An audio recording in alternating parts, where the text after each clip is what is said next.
Hey everyone, it's Shelby, the Conservative Bookworm, back with my 10th book review. So I'll jump right in. If you saw the preview for this one, then I'll be kind of covering a lot of it again, but adding a little bit to it.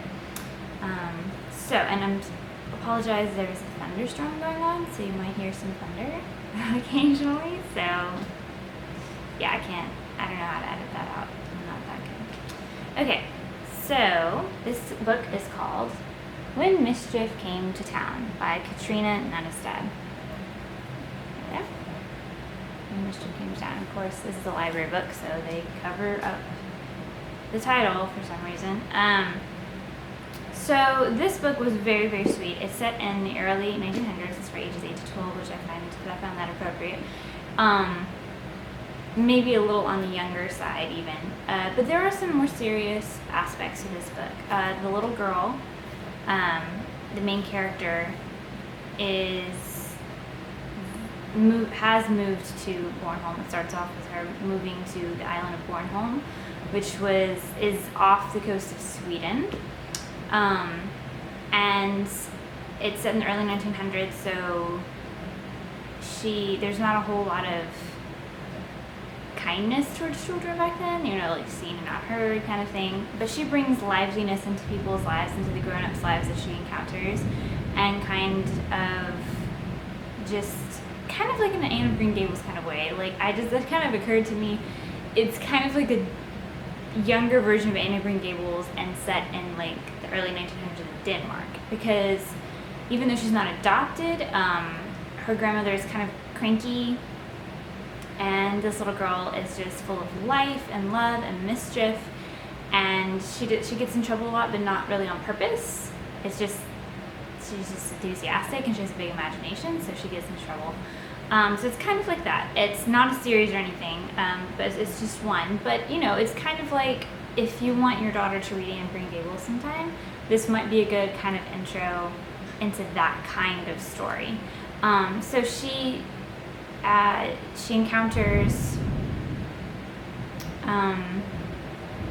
some adults who are, I guess, kind of sticks in the mud, and she kind of livens things up. And her grandmother and her, as the story progressed, get closer and closer, and it's just a really sweet, heartwarming tale. It's about kind of making a family, even though, she lost her mother, and she doesn't want to forget her mother, but she's wanting to feel loved and like she belongs in this place. And so she's kind of coming to terms with, like, it's okay to be happy again, it's okay to have a family again, even if it's not with your old home, and you can remember those things, those people with fondness and love, and not be sad all the time. But it's okay to be sad, So there are some serious aspects to it towards the end in that way. There's a little bit of talk of another character having a bad situation that he's in, as far as he also doesn't have parents and he doesn't have anyone to take care of him. And back then, there weren't a lot of programs to take care of children like that. And so there's that aspect, but it all ends happily and very sweetly. And each chapter, there's a lot of Hans Christian Andersen references, and the fairy tales, those are very important to her. And she tends to just make up stories and kind of question how things are done if she thinks those things are ridiculous, and changes things for the good.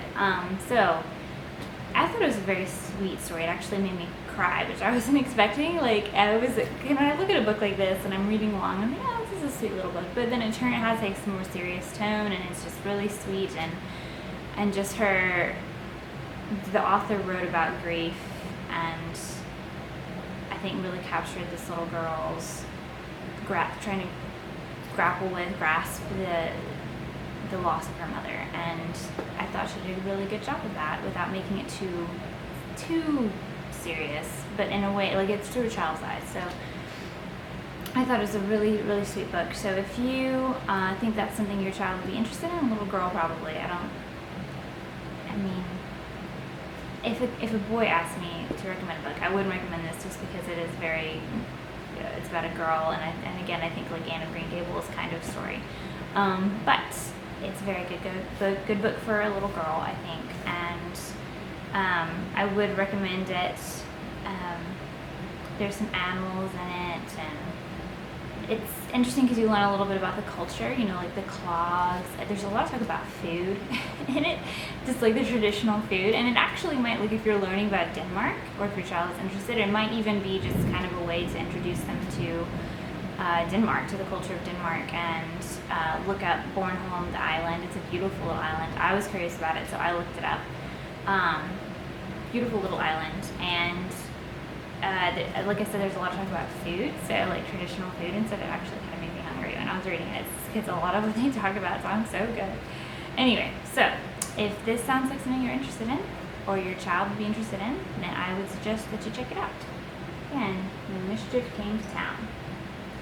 And I'll put a link below, and you can subscribe to this channel, or look at my website, and I'll put some links associated with this book in my blog, and you can find the link below. And anyway, hope you have a great week, and happy reading. Bye.